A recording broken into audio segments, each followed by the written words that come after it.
Hello दोस्तों, तो कैसे हैं आप सब। सऊदी अरब और इंडिया की कुछ जरूरी खबरें हैं जो कि मैं आप तक शेयर करूंगा। जैसे कुछ हाजी लोग राजस्थान से निकल रहे थे, लेकिन रास्ते में उन्हें रोक लिया गया और सऊदी अरब रियाद में चेक इन के दौरान काफी भारी मात्रा में कैश और कुछ नशीली चीजें बरामद हुई। और साथ में इंडियन भाई सऊदी अरब में आकर फंस चुका, जो काम बताया गया था उसे वो काम नहीं मिला। और आप लोग भी ऐसी गलती ना करना, वरना आप लोग भी अगर जो कहीं और गल्फ कंट्री में जा रहे हैं, आप भी मुसीबत में पड़ सकते हैं। वीडियो को लास्ट तक जरूर देखना। चैनल पे नए हो तो सब्सक्राइब करके वीडियो को लाइक कर दीजिएगा। फेसबुक पर देख रहे हैं तो फॉलो करके शेयर करना मत भूलिएगा। कुछ हाजी लोग राजस्थान से एक बस में सवार होकर अपने सफर के लिए निकल चुके थे, लेकिन रास्ते में कुछ लोगों ने गाड़ी रोक कर उसके बाद में उसमें पत्थरबाजी करने लगे। और कुछ लोग बस के अंदर घुसकर जब औरतों को देखा गया कि बोरका पहनी हुई हैं और उनसे उनका नाम पूछा गया, तो वो लोग अपना नाम जब बताएं, इन्हें पता चला कि ये लोग भी मुस्लिम हैं। के साथ में बदतमीजियां भी की गई, जो कि ये खबर बताया जा रहा है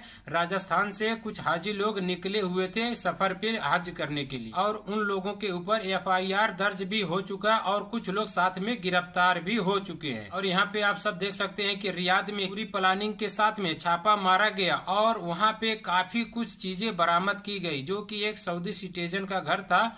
उसके अंदर छापा मारने के बाद में इन्हें काफी कुछ चीजें बरामद हुई है। बताया जा रहा है विनियमित 92,000 टेबलेट थे और बताया जा रहा है 9,88,000 कैश बरामद हुआ वहाँ पे। और उसके साथ में 5,000 कैप्टागान की गोलियां भी साथ में थी, और भी उसके साथ में कई चीजें बरामद की गई हैं। काफी भारी मात्रा में ड्रग्स का स्मगलिंग की जा रही थी, जो कि यहाँ पे काफी सारे दवाइयां भी दिखाई दे रही है और भी बहुत सारी चीजें यहाँ पे हैं, जो कि ये लोग गैर कानूनी तरीके से ये सब कारोबार कर रहे थे। और साथ ही में 4 लोगों को गिरफ्तार भी कर लिया गया है। यहाँ पे आप सब देख सकते हैं एक इंडियन आदमी किस तरह एजेंट के झांसे में आकर फंस गया, और सऊदी अरब जब आया उसे जो काम बताया गया था वो काम भी नहीं मिला, और मदद की गुहार लगाते हुए बोल रहा या तो फिर मुझे अपने देश भेज दिया जाए, या तो मुझे जिस काम में भेजा गया वही काम दिया जाए।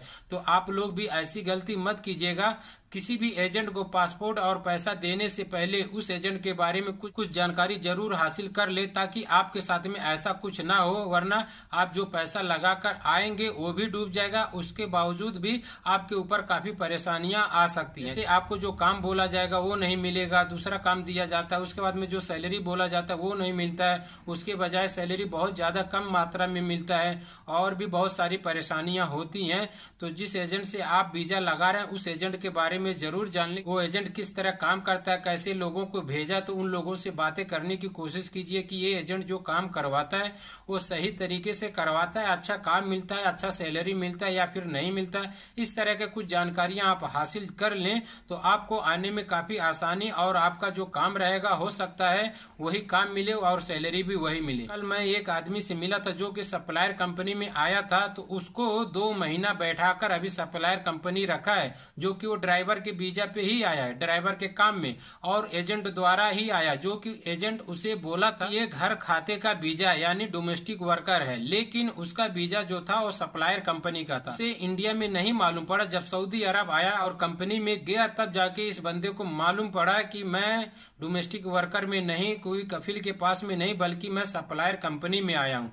तो अब करे तो क्या करे, उससे 1.5 लाख रुपए ठगा गया है, पूरा 1.5 लाख रुपए। आप समझ सकते हैं वो एजेंट कितना बड़ा धोखेबाज निकला। 1.5 लाख रुपए लेने के बाद में अभी उसकी जो सैलरी है वो भी नहीं स्टार्ट हुआ, क्योंकि ऑलरेडी उसे 2 महीना हो चुका है और उसको काम अभी तक नहीं मिला है। अब वो सप्लायर कंपनी वाला उस भाई को काम जब तक नहीं दे सकता, जब तक कोई सऊदी जाकर कंपनी से कोई ड्राइवर की मांग न करे, तब तक उसको ड्यूटी नहीं मिलेगा।